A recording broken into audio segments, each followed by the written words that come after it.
उनसे नजरें क्या मिली, रोशन फिजाएं हो गई। आज जाना प्यार की जादूगरी क्या चीज है। इश्क कीजिए फिर समझिए, इश्क कीजिए फिर समझिए, बेखुदी क्या चीज है। जगजीत सिंह जी के ये गीत के बोल हम सबको याद है। वैसे ये गाना तो मेरा भी बहुत फेवरेट है। जगजीत सिंह जी का नाम बेहद लोकप्रिय गजल गायकों में शुमार है। उनका संगीत अत्यंत मधुर है और उनकी आवाज संगीत के साथ खूबसूरती में घुल मिल जाती है।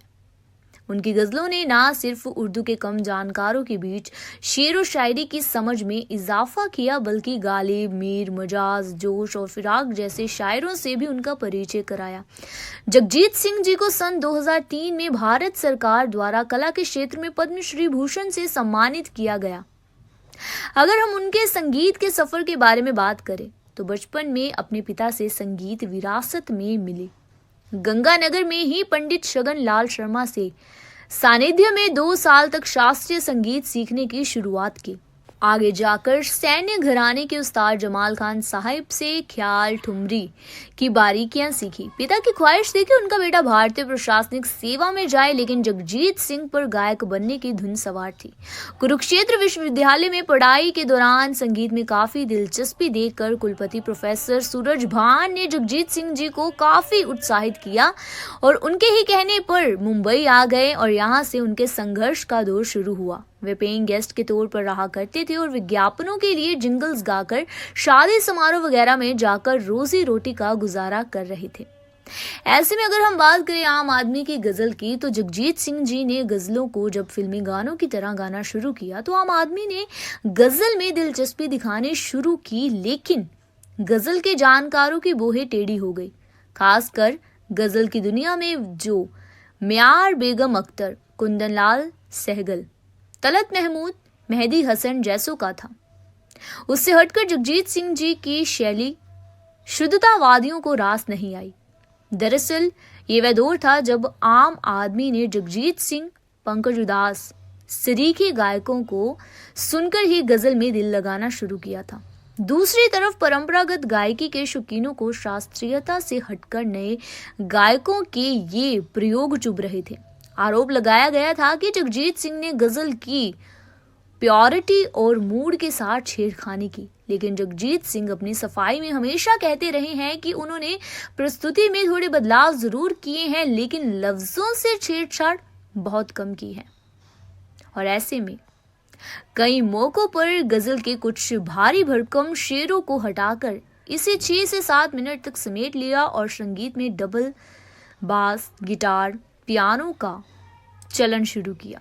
ये भी ध्यान देना चाहिए कि आधुनिक और पाश्चात्य वाद्य यंत्रों के इस्तेमाल में सारंगी, तबला जैसे परंपरागत साज पीछे नहीं छूटे, लेकिन प्रयोगों का सिलसिला यही नहीं रुका, बल्कि सारंगी की जगह वायलिन और हारमोनियम की जगह कीबोर्ड ने ली। कहकशा और फेस टू फेस संग्रहों में जगजीत सिंह जी ने अनोखा प्रयोग किया।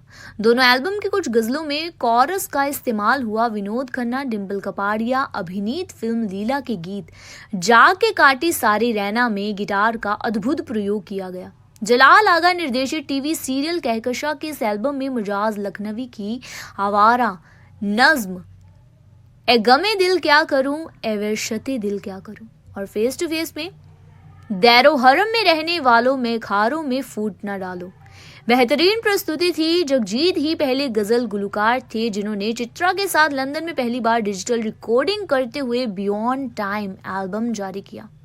इतना ही नहीं, जगजीत सिंह जी ने क्लासिकी शायरी के अलावा साधारण शब्दों में ढली आम आदमी की जिंदगी को भी सुर दिए।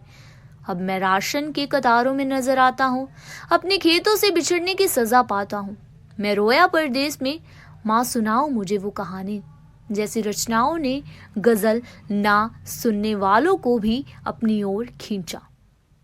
अगर हम बात करें शायर निज़ा फाजली, बशीर भद्र, गुलजार, जावेद अख्तर जगजीत सिंह जी के पसंदीदा शायरों में से एक हैं। निदा फाजली के दोहों का एल्बम इनसाइट कर चुके हैं। जावेद अख्तर के साथ सिलसिले जबरदस्त कामयाब रहा। लता मंगेशकर जी के साथ सजदा, गुलजार के साथ मरासिम और कोई बात चले, Kahkasha, sound of fair Mirza Ghalib अहम है। करोड़ों लोगों को दीवाना बनाने वाले जगजीत सिंह जी ने मीरो गालिब से लेकर फैज फिराक तक और गुलजार निदा फाजली से लेकर राजेश रेड्डी और आलोक श्रीवास्तव तक हर दौर के शायर की गजलों को अपनी आवाज दी है। वैसे इसमें तो कोई दो राय नहीं है कि जगजीत सिंह जी की गजलों को काफी प्यार मिला, लेकिन बतौर कंपोजर उन्हें बहुत पापड़ बेलने पड़े। लेकिन अच्छी फिल्में गाने रचने में असफल ही रहे।